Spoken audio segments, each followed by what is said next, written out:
Hay un lugar en la Tierra donde el océano respira dos veces.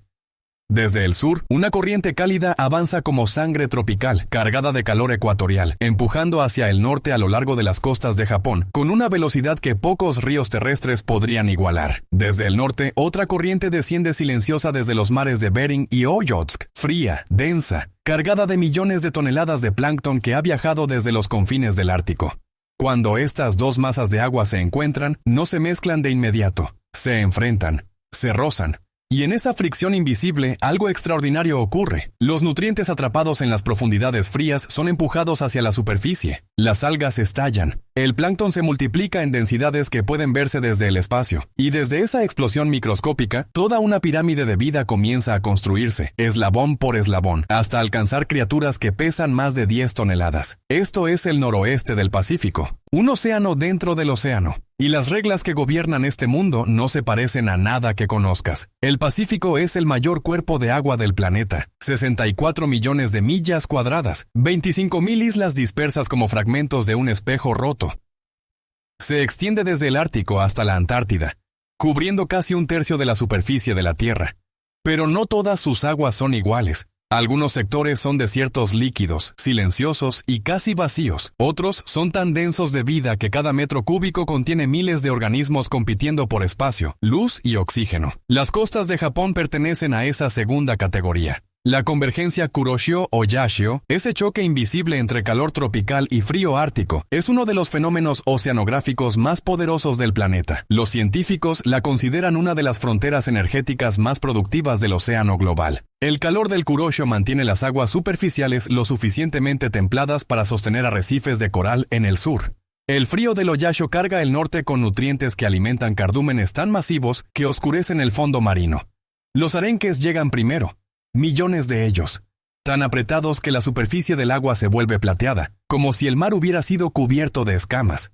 Después, llegan las cabayas, luego los calamares, y detrás de ellos, siguiendo ese rastro de abundancia como una sombra que viaja bajo el agua, los depredadores del ápice. Desde Hokkaido en el norte, donde los leones marinos descansan sobre hielo a la deriva, y el aliento de las orcas se congela en el aire frío del amanecer, hasta Okinawa en el sur, donde los arrecifes de coral brillan bajo aguas tan transparentes que parecen construidos de luz. Entre estos dos extremos, se despliega uno de los ecosistemas marinos más complejos y menos comprendidos del mundo. No lejos de aquí se encuentra el lugar más profundo de la Tierra, la Fosa de las Marianas, casi 11,000 metros bajo la superficie, suficiente para sumergir el monte Everest con más de 2 kilómetros de agua encima, un abismo tan remoto que la humanidad conoce más sobre la superficie de la Luna que sobre lo que habita en ese fondo oscuro.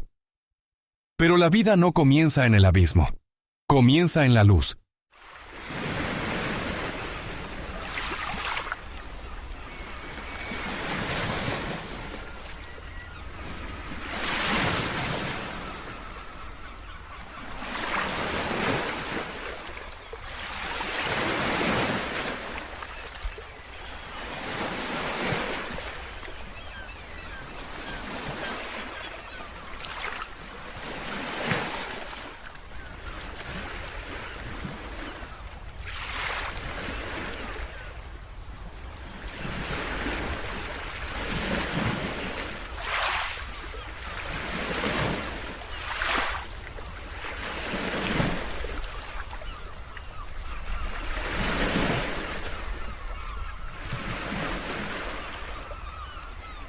En el extremo sur de este archipiélago, bajo las aguas cálidas y cristalinas de Okinawa, existe una ciudad que ningún arquitecto humano ha podido replicar. Vista desde arriba, la estructura parece un laberinto. Calles que se bifurcan sin lógica aparente. Torres de coral duro que se elevan desde el fondo como rascacielos en miniatura. Jardines de abanicos de mar que se mecen con la corriente como cortinas translúcidas, cavernas que se abren hacia la oscuridad y pasillos tan estrechos que solo las criaturas más pequeñas pueden atravesarlos. Los arrecifes de coral cubren menos del 1% del fondo oceánico. Sin embargo, albergan más del 25% de todas las especies marinas conocidas, el 1% del área. La cuarta parte de toda la vida. Ninguna construcción humana en la historia ha logrado una densidad de habitabilidad semejante. Cada centímetro cuadrado de arrecife es un campo de batalla. Camarones que defienden cuevas del tamaño de un puño con una agresividad desproporcionada a su tamaño. Cangrejos ermitaños negociando conchas en transacciones que parecen coreografiadas. Gusanos marinos que desaparecen en sus tubos con una velocidad que desafía el seguimiento visual. Erizos de mar desplazándose lentamente sobre el coral como máquinas de limpieza vivientes. Y en medio de todo ese caos ordenado, entre los tentáculos de una anémona de mar cuyo veneno puede paralizar a un pez adulto en fracciones de segundo, nada una criatura de apenas 10 centímetros que no parece tener ninguna razón lógica para estar viva. El pez payaso. Naranja brillante con franjas blancas bordeadas de negro. Tan vistoso, tan deliberadamente visible en un ambiente donde el camuflaje suele ser la diferencia entre vivir y morir, que su sola presencia parece una provocación. Los tentáculos de la anémona están armados con miles de células urticantes llamadas nematocistos, capaces de disparar filamentos venenosos con una velocidad superior a la de una bala de pistola. Cualquier criatura que roce esos tentáculos queda paralizada en instantes. Los peces pequeños, los camarones, incluso criaturas de mayor tamaño que se acercan demasiado sin precaución, terminan inmóviles, siendo llevados hacia la boca de la anémona. El pez payaso los roza constantemente, los atraviesa, duerme entre ellos, y no le ocurre absolutamente nada. Durante décadas, los científicos asumieron que el pez payaso simplemente tenía algún tipo de inmunidad química pasiva, que su mucus era lo suficientemente grueso como para actuar como barrera física. Pero la respuesta resultó ser considerablemente más sofisticada. La capa de mucus que recubre el cuerpo del pez payaso no es una barrera, es un disfraz molecular. Su composición química imita con precisión la firma bioquímica de la propia anémona. Cuando los nematocistos leen la superficie del pez, no detectan una presa, detectan algo que reconocen como parte de sí mismos. El pez payaso no neutraliza el veneno, convence al arma de que no existe ningún objetivo que atacar. Una ingeniería química tan precisa que tardó años de investigación molecular en ser comprendida. A cambio de ese refugio, el pez payaso trabaja. Limpia parásitos de los tentáculos de la anémona. Con su colorido cuerpo atrae pequeños peces curiosos que terminan demasiado cerca de los tentáculos. Sus movimientos constantes entre los filamentos oxigenan el tejido de la anémona y ayudan a distribuir nutrientes. Una sociedad de dos, fundada no en afecto sino en química perfecta, que lleva funcionando sin interrupciones desde antes de que los primeros humanos caminaran sobre la Tierra. Pero el secreto más perturbador del pez payaso no está en su piel, está en su biología reproductiva.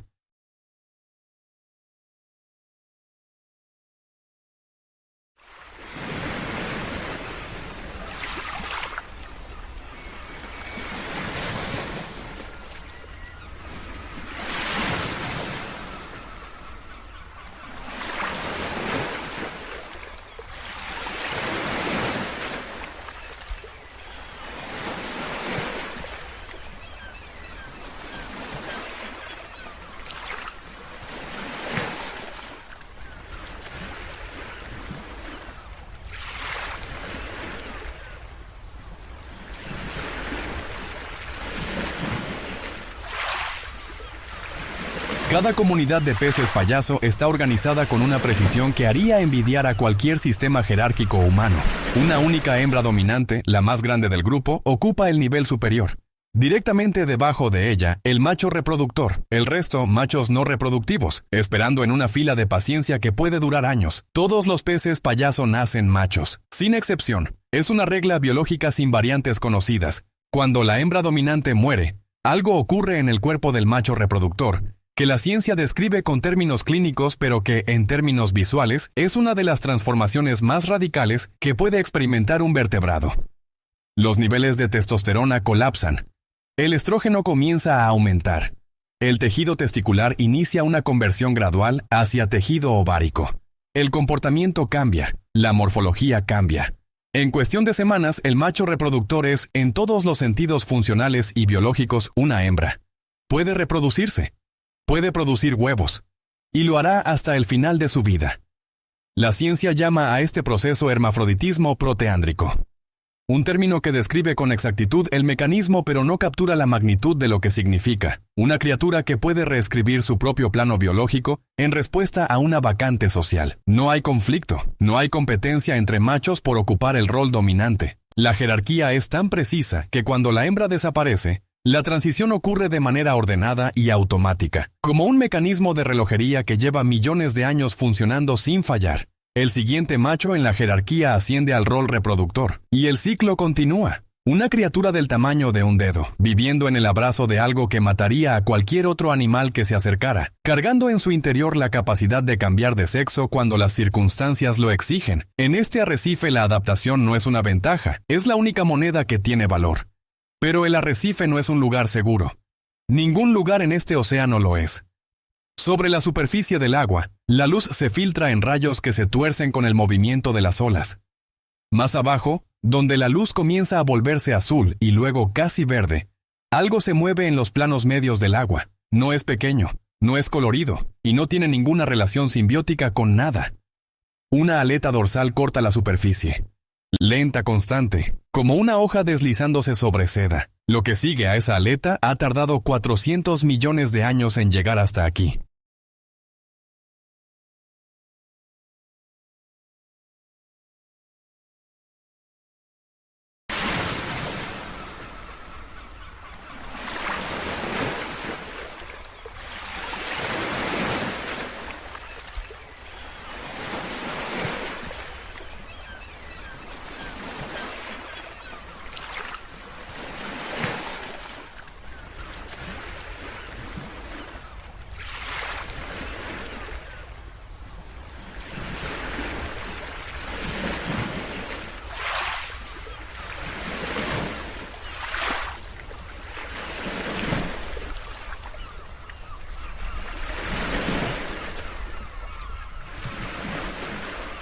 $400 millones de años, antes de que aparecieran los dinosaurios, antes de que los primeros árboles crecieran en tierra firme, antes de que los continentes tuvieran la forma que reconocemos hoy. Los ancestros del tiburón blanco ya nadaban en océanos primordiales, cazando en aguas que ningún ojo humano jamás vería. 5 extinciones masivas barrieron con la mayor parte de la vida sobre este planeta. El evento del Pérmico, hace 252 millones de años, eliminó más del 90% de todas las especies marinas. El impacto que terminó con los dinosaurios borró 3/4 partes de toda la vida en la Tierra. A través de todo eso, el linaje del tiburón blanco persistió, no porque tuviera suerte, sino porque cada generación era la versión más refinada de la anterior. El tiburón blanco, Carcharodon carcharias, 6 metros de longitud en los ejemplares más grandes registrados, más de 2 toneladas de masa muscular, más de 50 dientes triangulares dispuestos en filas múltiples, cada uno tan afilado que los cirujanos del siglo XVIII los usaban como bisturí antes de que existiera el acero quirúrgico. Cuando un diente se pierde, otro rota hacia adelante desde la fila posterior para reemplazarlo. A lo largo de su vida, un solo tiburón blanco puede producir y perder más de 20.000 dientes. Una cinta transportadora de armamento que nunca se detiene. Pero lo que hace verdaderamente singular a esta especie no es su dentadura, es su sangre. La mayoría de los peces son de sangre fría. Su temperatura corporal fluctúa con la del agua que los rodea. En mares fríos se vuelven lentos, torpes, predecibles. No el tiburón blanco. El tiburón blanco es endotérmico. De sangre caliente, una característica extraordinariamente rara entre los peces, compartida por apenas media docena de especies en todo el planeta. En el interior de su cuerpo opera una red de vasos sanguíneos microscópicos llamada rete mirabile, que en latín significa red maravillosa. Esta estructura funciona como un intercambiador de calor. La sangre caliente que regresa de los músculos cede su temperatura a la sangre fría que llega desde las branquias, manteniendo el núcleo corporal varios grados por encima de la temperatura del agua circundante. El resultado es devastador para cualquier presa que comparta esas aguas. En las aguas frías de Hokkaido, donde la temperatura puede descender a 10 grados centígrados, los músculos del tiburón blanco funcionan con la misma eficiencia que en las aguas tropicales del sur. Sus reflejos no se entorpecen, su velocidad no disminuye, su cerebro procesa información con la misma agudeza independientemente del frío. Sus ojos cubren casi 360 grados de visión. En la parte delantera del hocico, concentradas en una región llamada ampolla de Lorenzini, miles de receptores electromagnéticos pueden detectar los campos eléctricos generados por el latido del corazón de una presa enterrada bajo la arena. No necesita ver, no necesita oír. Puede sentir la electricidad de la vida a varios metros de distancia, y cuando caza, no persigue, embosca. La técnica se llama embestida vertical. El tiburón desciende a una profundidad de 20 o 30 metros por debajo de su presa. Generalmente una foca o un lobo marino nadando en la superficie. Desde abajo, mirando hacia arriba, la presa queda silueteada contra el brillo de la superficie iluminada por el sol. Un blanco perfecto, sin sombras que lo oculten, sin ángulo de escape. Entonces acelera. verticalmente, hacia arriba, a 40 kilómetros por hora en el momento del impacto. 2 toneladas de músculo lanzándose como un torpedo viviente. La presa no tiene tiempo de detectar el movimiento, no tiene tiempo de girar. Las mandíbulas se cierran y la inercia del impacto es tan brutal que en muchas ocasiones el tiburón sale completamente del agua, elevándose varios metros sobre la superficie antes de que la gravedad lo devuelva al mar. El ángulo de ataque, la sincronización, la potencia, todo calculado con una precisión que solo 400 millones de años de práctica pueden producir. Un tiburón blanco puede vivir más de 70 años, madura tarde, a los 15 o 20 años de edad. Se reproduce lentamente. Cada individuo adulto es el producto de décadas de supervivencia acumulada, de instintos afinados por incontables generaciones. No cazan por hambre solamente, cazan porque 400 millones de años de instinto les dicen que la oportunidad no espera. Y sin embargo, incluso este depredador, con toda su perfección evolutiva, con toda la ventaja que 400 millones de años le han conferido, tiene algo que temer en estas aguas, algo ante lo que no opone resistencia, algo ante lo que simplemente se va. Pero eso llegará más adelante, porque ahora, a varios kilómetros de distancia, bajo la oscuridad de una noche sin luna, una sombra enorme emerge lentamente del agua y arrastra su cuerpo sobre la arena de una playa en el sur de Japón.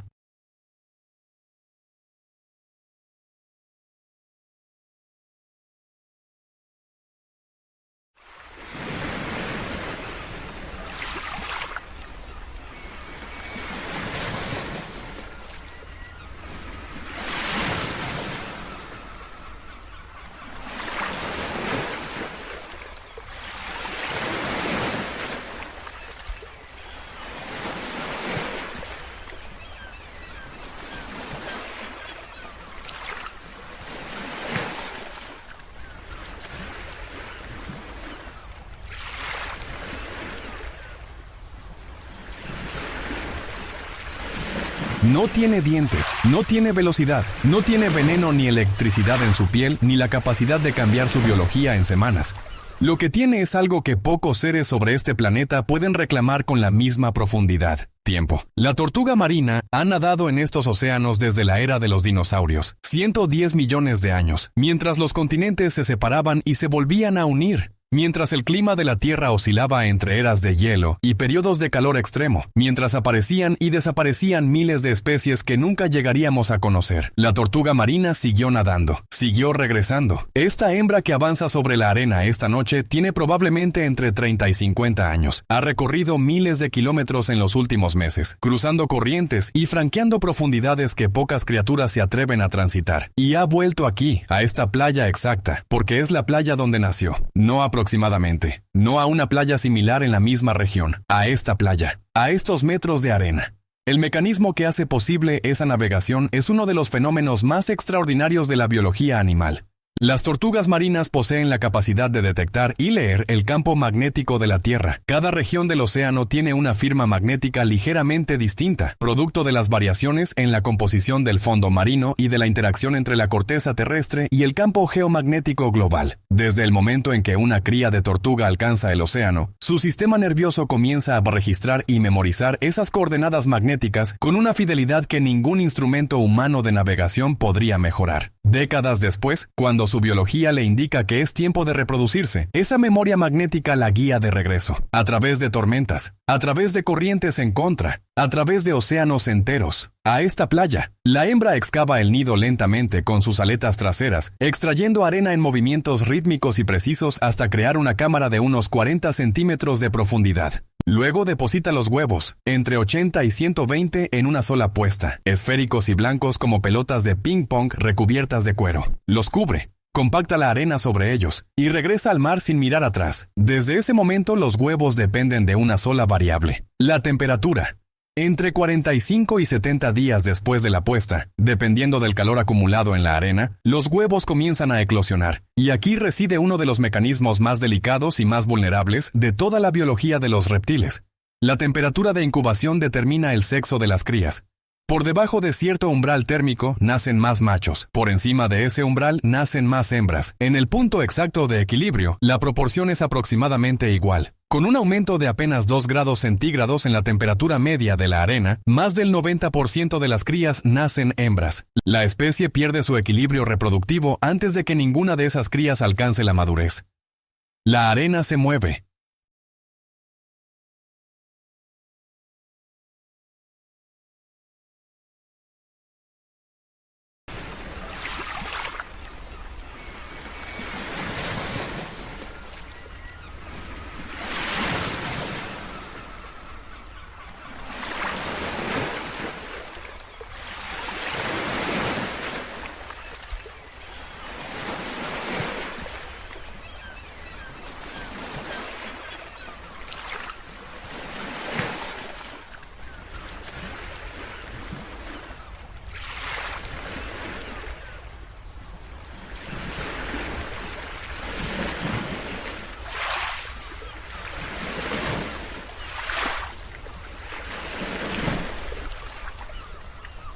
Emergen al mismo tiempo, docenas de ellas, como si el nido entero se hubiera puesto de acuerdo en el momento exacto. Cada cría pesa menos de 30 gramos. Su caparazón todavía blando tiene el tamaño de una moneda grande. Sus aletas delanteras se agitan con una urgencia que parece desproporcionada para un animal que acaba de nacer hace minutos. Saben exactamente hacia dónde ir, no porque alguien les haya enseñado, sino porque llevan esa instrucción grabada en cada célula de su sistema nervioso desde antes de romper el cascarón. Se orientan hacia la fuente de luz más brillante de su entorno, que en condiciones naturales siempre es el reflejo del mar bajo el cielo nocturno. Entre el nido y el agua hay apenas 30 metros. Para una cría de tortuga que pesa lo que una hoja de papel, esos 30 metros son el trayecto más peligroso de su existencia. Las gaviotas llegan antes del amanecer, planeando en círculos sobre la playa con una paciencia que sugiere que ya sabían que esto iba a ocurrir. Los cangrejos fantasma emergen de sus madrigueras en la arena, translúcidos y veloces, casi invisibles en la oscuridad. Desde el mar, peces pequeños esperan en las aguas poco profundas donde las crías deberán nadar sus primeros metros. De cada 1000 crías que nacen en una playa, una sola llegará a la adultez. Una de cada 1000. No es un fracaso del sistema, es el sistema. La tortuga marina ha mantenido ese equilibrio durante 110 millones de años porque la escala de producción compensa la escala de pérdida. Pero ese equilibrio fue calculado por la evolución en un mundo donde la temperatura de las playas era estable, donde los niveles del mar no subían a la velocidad a la que suben hoy, y donde las playas de desove no desaparecían bajo el agua entre una generación y la siguiente. Muy por debajo de donde nadan las tortugas, a profundidades donde la luz solar no llega ni en su forma más atenuada, el océano guarda sus secretos más antiguos, y el guardián de esos secretos no necesita luz para ver, no necesita silencio para escuchar, porque ha redefinido, en términos absolutos, lo que significa percibir el mundo.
A 200 metros de profundidad, la luz solar se reduce a un resplandor azul tenue, apenas suficiente para distinguir siluetas. A 600 metros desaparece por completo. La temperatura cae. La presión aumenta. El agua aquí pesa sobre cada centímetro cuadrado de cualquier objeto sumergido con una fuerza equivalente a varias toneladas. La mayoría de las criaturas se detienen aquí. Pero la fosa de Japón no se detiene. Continúa descendiendo. 3000 metros, 6000, 9000. A 8.412 metros, frente a las costas de Honshu, la corteza terrestre se fractura en una grieta tan profunda que el monte Fuji, con sus 3.776 metros de altura, podría hundirse si hundirse en ella y su cima quedaría bajo el agua a más de 4 kilómetros de profundidad. No lejos de aquí, la fosa de las Marianas lleva esa cifra aún más lejos. 10.900 metros, el Challenger Deep, el punto más bajo de la superficie del planeta. Si un buzo humano pudiera alcanzar ese fondo sin ningún equipo de protección, la presión equivaldría a colocar el peso de 50 aviones comerciales sobre cada metro cuadrado de su cuerpo. El cuerpo humano se colapsaría en décimas de segundo. En esa oscuridad absoluta, en esa presión que aplasta el metal, en ese frío que roza el punto de congelación, la vida no solo existe, prospera. Criaturas translúcidas con órganos bioluminiscentes que pulsan en la oscuridad como señales de un idioma que nadie ha descifrado del todo. Peces con mandíbulas que se expanden para tragar presas más grandes que ellos mismos.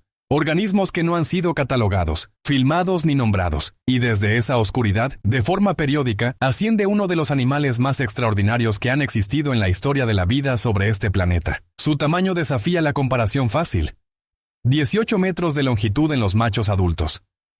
50 toneladas de masa. Su cabeza, sola, representa 1/3 de la longitud total de su cuerpo, una proporción tan extrema que parece el resultado de un error de diseño hasta que se comprende para qué sirve. El cachalote. Physeter macrocephalus. El animal con dientes más grande que ha existido jamás sobre la Tierra, y el ser vivo más ruidoso del planeta. 236 decibelios. Para entender lo que eso significa, un avión a reacción en el momento del despegue produce alrededor de 140 decibelios. Un disparo de pistola, 160. El umbral del dolor para el oído humano está en 120 decibelios. El clic del cachalote supera todo eso con una diferencia de margen que no es gradual sino exponencial, porque la escala de decibeles es logarítmica. A esa intensidad, el sonido no es solo audible, es físico. Puede sentirse como una vibración en el pecho a distancias de cientos de metros. Ese sonido proviene de un órgano que no tiene equivalente en ningún otro animal conocido. El órgano espermatoceti, una cámara llena de un aceite ceroso de composición única, alojada en el interior de esa cabeza descomunal. Los científicos llevan más de un siglo debatiendo su función exacta. Lo que saben con certeza es que es la fuente del clic y que ese clic, al rebotar contra los objetos en el agua y regresar al cachalote a través de su mandíbula inferior, que actúa como receptor, permite al animal construir un mapa tridimensional completo de su entorno en la oscuridad absoluta. No ve con los ojos, ve con el sonido. Su objetivo, en esas profundidades donde ninguna cámara ha grabado jamás lo que ocurre, es el calamar gigante. Architeuthis dux, un animal que puede alcanzar 13 metros de longitud.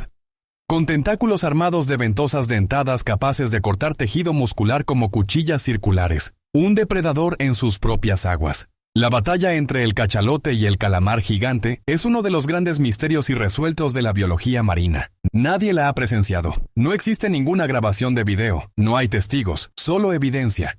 Cada cachalote adulto lleva en su piel, sin excepción, cicatrices circulares, las marcas dejadas por las ventosas del calamar gigante. Algunas de esas cicatrices tienen el diámetro de un plato de cenar, lo que indica que los calamares que las dejaron eran considerablemente más grandes que cualquier espécimen que la ciencia haya examinado directamente. En las profundidades de la fosa de Japón, en la oscuridad total, a presiones que aplastarían un submarino convencional, dos gigantes se enfrentan en combates que nadie ha visto, y que solo podemos imaginar a través de las heridas que sobreviven en la piel del vencedor. La sociedad del cachalote es tan compleja como su anatomía. Las hembras y sus crías viven en grupos familiares en aguas más cálidas y someras. Se protegen mutuamente. Cuando una madre debe descender a cazar en las profundidades, las otras hembras del grupo se turnan para cuidar a su cría en la superficie. Un comportamiento que los científicos llaman cuidado a lo parental, una forma de cooperación que durante mucho tiempo se consideró exclusiva de los primates. Se comunican a través de secuencias de clics llamadas codas. Cada grupo familiar tiene su propio repertorio de codas. una especie de dialecto acústico que las crías aprenden durante los primeros años de vida. Dos grupos de cachalotes que viven en el mismo océano pueden ser tan distintos en su repertorio acústico como dos idiomas humanos que no comparten raíz. Los machos adultos viven de manera diferente, abandonan el grupo familiar al alcanzar la madurez sexual y nadan solos hacia las aguas polares, donde la concentración de calamares es mayor. Solitarios, inmensos, silenciosos excepto cuando cazan. Cada uno de esos machos es el producto de décadas de supervivencia acumulada, de batallas en la oscuridad que llevamos inscritas en sus cicatrices pero que nunca veremos. Una cría de cachalote nace con un peso de alrededor de 1 tonelada, después de una gestación de 14 a 16 meses. La madre la amamanta con una leche tan densa en grasa, que su consistencia se parece más a la pasta de dientes que a ningún líquido. En ese primer año, la cría duplica su tamaño. El cachalote es, en muchos sentidos, el animal más extremo que habita estas aguas, el más profundo, el más ruidoso, el más grande con dientes, el que enfrenta a presas que ningún otro depredador se atrevería a perseguir en esas condiciones. Y sin embargo, incluso con todo ese poder y toda esa soledad majestuosa, no ocupa el vértice de este sistema, porque el poder solitario, por grande que sea, tiene un límite que el poder colectivo no tiene. En la superficie, donde la luz regresa y las olas rompen contra las rocas volcánicas de la costa norte, algo se mueve en formación. No solos. Nunca solos. El nombre es engañoso. Ballena asesina. Killer whale en inglés. Pero la orca no es una ballena. Pertenece a la familia Delphinidae. Es el delfín más grande del planeta. Y esa distinción importa más de lo que parece, porque los delfines y las ballenas, aunque emparentados, representan trayectorias evolutivas que divergieron en la inteligencia de maneras que cambian todo lo que sabemos sobre el poder en el océano. Los machos adultos pueden alcanzar 9 metros de longitud y 10 toneladas de peso. Su aleta dorsal, que en los machos puede superar 1,5 metros de altura, corta el agua como una cuchilla.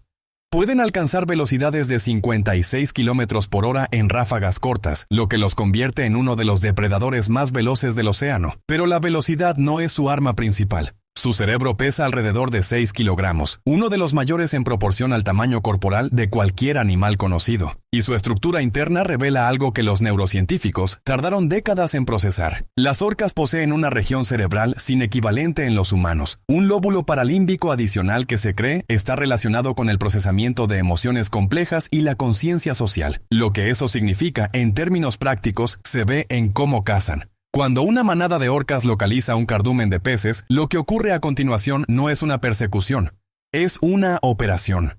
Un subgrupo desciende por debajo del cardumen y comienza a emitir burbujas en forma circular, creando una barrera de aire que confunde a los peces y los comprime hacia el centro. Simultáneamente, otro subgrupo nada en círculos alrededor del perímetro para mantener la cohesión del cardumen. Cuando la bola de peces alcanza la densidad óptima, las orcas se turnan para lanzarse al interior, golpeando con sus aletas caudales con una fuerza que aturde a docenas de peces en cada golpe. Cada individuo tiene un rol. Cada movimiento está coordinado. No hay comandos vocales audibles durante la cacería, solo una comprensión compartida de la táctica que se construyó durante incontables generaciones de cacerías conjuntas.